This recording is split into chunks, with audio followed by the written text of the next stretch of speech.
The huge sporting event that unites the country and the world comes with a lot of wins. So get in the action and make your own gold, silver, and bronze medals for your guests. Let's get started.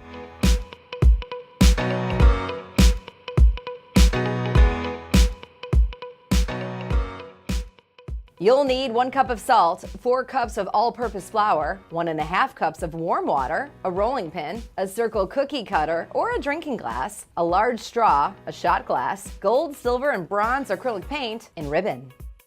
To make the medals, use the basic salt dough recipe. Mix the flour and salt together and gradually add in the warm water. Once it's mixed, knead the dough until it's soft and smooth. Then, using a rolling pin on a lightly floured surface, roll the dough out until it's a 1/4 inch thick. Cut out circles and lay the circles on a parchment-lined baking sheet. Using a straw, poke a hole at the top of the circle so you can thread a ribbon through it later. And using a shot glass, press into the dough slightly to make rings or any design you want. Bake at 300 for an hour or until they're golden in color.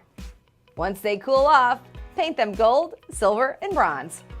Let the paint dry. Thread the ribbon through the hole at the top. And there you have it, medals that'll make everyone feel like a champion.